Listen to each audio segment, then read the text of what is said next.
This channel does not promote any violent, harmful, or illegal activities. All content provided by this channel is meant for an educational purpose only. Cancer Healer Center, a new beginning. নমস্কার, শুরু করছি 11:11 TV9 বাংলায়। Lima রয়েছে আপনাদের সঙ্গে। এবার ভবানীপুরে মমতাকে হারানোর ওপেন চ্যালেঞ্জ শুভেন্দুর।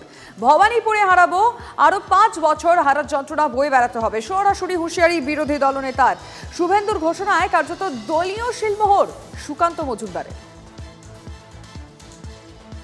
আপনাকে ভবানীপুরে হারাবো, আরো 5 বছর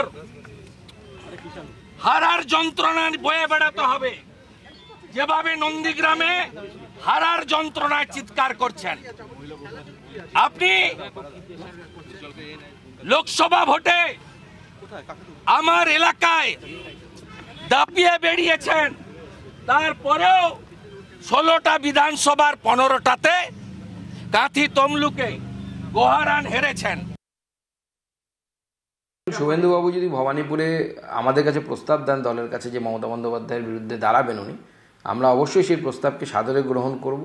এবং এটা আমারও বিশ্বাস যে শুভেন্দুবাবু যদি মমতা বন্দ্যোপাধ্যায়ের বিরুদ্ধে ভবানীপুরে দাঁড়ান, তাহলে অবশ্যই মমতা বন্দ্যোপাধ্যায় শুভেন্দুবাবুর কাছে পরাজিত হবে।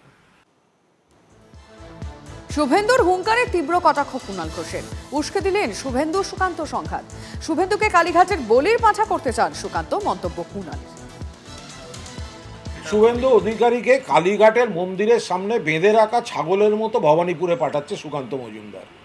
সুকান্ত মজুমদার যদি বলে থাকেন বিজেপির যে নেতা বলবেন ভবানীপুরে শুভেন্দু দাঁড়াতে যান, আপনি ধরে রাখবেন কালীঘাট মন্দিরে যারা বলি দেন সামনে ছাগ শিশু বাঁধা থাকে, তো ঠিক সেই রকমভাবে ওকে কালীঘাটে দেওয়ার মতো ভবানীপুরে উৎসর্গ করা হচ্ছে। ওটা চ্যালেঞ্জ নিতে পাঠানো হচ্ছে না, ওকে বলির। अगर कोई कुछ कहे कि वो तुम्हारा खिलाफ ये बोला वो बोला, इसको कान देने का जरूरत नहीं है। আপনারা সবাই যে যার ধর্ম পালন করুন। और बंगाल में हर राज्य का आदमी रहता है, ये हमारा कॉस्मोपॉलिटन एरिया है। All religions we stay together. एक दिन के लिए कोई आदमी झगड़ा लगा के चला जाएगा, लेकिन जब आग जलेंगे तो वो नहीं रहेंगे। हम लोग क्या चाहते हैं? हम आग नहीं चाहते हैं। आग तो खाना बनाने के लिए होता है, वो तो सिस्टम होता है, लेकिन आग का परंपरा कोई डिवाइड करने के लिए नहीं होता है। We love each other, we don't want to quarrel, but we want to maintain the peace. हम लोग शांति चाहते हैं, शांति बराबर रहने से देश बढ़िया होगा। बंगाल में अगर कुछ हो जाए तो देश बढ़िया नहीं रह सकते हैं।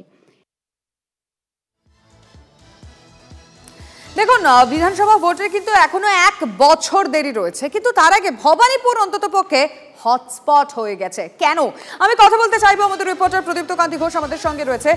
প্রদীপ্ত, ভবানীপুরে অবাঙালি ভোট কেন এতটা গুরুত্বপূর্ণ হচ্ছে? তার কারণ অবাঙালি ভোট এই ভবানীপুরের ক্ষেত্রে বড় ফ্যাক্টর হয়, সেটা মমতা বন্দ্যোপাধ্যায়ও জানেন, শুভেন্দু অধিকারীরাও জানেন, এবং শুভেন্দুবাবু তার ওপরে ভরসা করেই কিন্তু এই ভবানীপুর নিয়ে এই আত্মবিশ্বাস তিনি দেখাচ্ছেন। মমতা বন্দ্যোপাধ্যায়ের ক্ষেত্রেও তিনিও জানেন যে ভবানীপুরে অবাঙালি ভোটাররা, গুজরাটি যে ভোটার রয়েছে, শিখ যে ভোটার রয়েছে, মারোয়ারি যে ভোটার রয়েছে, তারা একটা গুরুত্বপূর্ণ ভূমিকা পালন করে, এবং তারই প্রতিফলন কিন্তু বারংবার লোকসভা নির্বাচনে দেখা যায়। এবং সেই কারণেই তৃণমূল কংগ্রেস ওখান থেকে লোকসভা নির্বাচনে 8000-এর বেশি লিড পেলেও 5টা ওয়ার্ডে কিন্তু তৃণমূল কংগ্রেসকে পরাজিত হতে হয়েছে। 3টি ওয়ার্ডের মধ্যে একটি সংখ্যালঘু অধ্যুষিত ওয়ার্ড রয়েছে 77, সেটাই এই লোকসভা ভোটে তৃণমূল কংগ্রেসকে অনেকটা এগিয়ে দিয়েছিল এই 8000-এর মার্জিনের ক্ষেত্রে।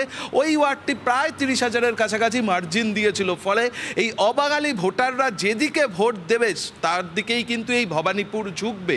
2024 2014 সালে লোকসভা নির্বাচনে এই ভবানীপুর বিধানসভা থেকে কিন্তু বিজেপি জয়ী হয়েছিল, ফলে তখন থেকেই বিজেপি ওখানে যথেষ্ট মজবুত করার তাদের যে ঘাঁটি মজবুত করার চেষ্টা করছে। লোকসভা নির্বাচনে তার ভালো একটা প্রতিফলন বিজেপি অন্তত তাদের ভোট বাক্সে খুঁজে পেলেও বারংবার দেখা গিয়েছে বিধানসভা নির্বাচন যখন হয় গোটা বিষয়টা আবার তৃণমূল কংগ্রেসের দিকে ঝুঁকে যায়। কিন্তু এবার যদি সত্যি শুভেন্দু অধিকারীর সঙ্গে মমতা বন্দ্যোপাধ্যায়ের লড়াই হয় তাহলে কিন্তু সেটা অন্য কোনো ফলাফলও হতে পারে কিনা তা নিয়ে রাজনৈতিক মহলে চর্চা রয়েছে। তার কারণ শুভেন্দু অধিকারীর মতো হেভিওয়েট দাঁড়ালে গোটা বিষয়টা অন্য দিকেও ঘুরে যেতে পারে। তার কারণ মমতা বন্দ্যোপাধ্যায়ের বিরুদ্ধে আমরা অতীতে যাদেরকে ভবানীপুরে প্রার্থী হতে দেখেছি তারা সেই অর্থে কিন্তু হেভিওয়েট ছিল না, তারপরেও তারা যথেষ্ট ভালো লড়াই দিয়েছিল। সেই জায়গা থেকেই এই চর্চার জায়গা এবং এই কারণেই অবাঙালি ভোটটা কিন্তু ওখানে খুব বড় করে ফ্যাক্টর এবং অবাঙালি ভোটাররা খুব পরিষ্কার করে তুমি বুঝিয়ে দিলে আমাদের দর্শকদেরকে যে ভবানীপুরে অবাঙালি ভোটটা কতটা গুরুত্বপূর্ণ। কিন্তু বিরোধীরা কি বলছে? গুজরাটি পাঞ্জাবিদের সঙ্গে মুখ্যমন্ত্রী ডান্ডিয়া ভাংরা নাচকে কটাক্ষ করেছে বিজেপি নেতা সজল ঘোষ।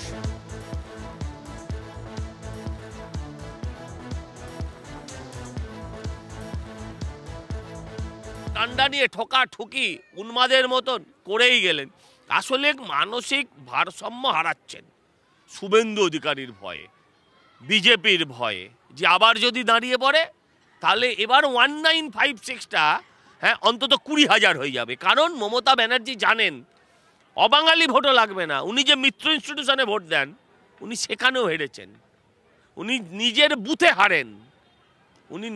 বুথে হারেন, ফলে উনি নিজের পারফরমেন্সটা ভালোই জানেন। আমি বলি বয়স হয়েছে, এবার রেস্ট নিন, এইসব পাগলামি বন্ধ হোক। শুভেন্দুর আবার এফেক্ট কি? শুভেন্দুর এফেক্ট বিজেপিতেই পড়লো না, হলদিয়াতেই শুভেন্দু এফেক্ট নেই, কটাক্ষ করেছেন কুণাল ঘোষ। একটা কলকাতা পুরসভার অনুষ্ঠান সকলকে নিয়ে, এই কথাটা আসছে কেন যে শুধুমাত্র অমুকদের নিয়ে অনুষ্ঠান হচ্ছে?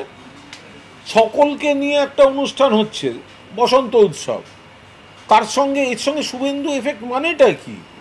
শুভেন্দু এফেক্ট বিজেপিতেই পড়লো না, তার বাইরে হলদিয়াতেই শুভেন্দু এফেক্ট নেই। যে জিতুক লাভ হবে আরএসএস এর, এমনটা দাবি করছেন সুজন চক্রবর্তী। যে জিতুক তৃণমূল অথবা বিজেপি কেউ যদি জেতে তাহলে সে আরএসএস এর পক্ষেই যায়। তৃণমূল হলেও তাই, বিজেপি হলেও তাই, শুভেন্দু হলেও তাই, মমতা ব্যানার্জি হলেও তাই। তা ওদের কথা কে কাকে কোথায় দাঁড় করাবে। কদিন পরে মমতা ব্যানার্জি বলতে পারেন যে শুভেন্দু ভবানীপুরে দাঁড়াবে, দল তো সিদ্ধান্ত ওদের জানিয়ে দিয়েছে, সুকান্ত মজুমদার অ্যালাউড, কিন্তু আমি ভবানীপুরে দাঁড়াতে অ্যালাউড কিনা সেটা তো আমি জানি না, সুব্রত বক্সী ঠিক করবে।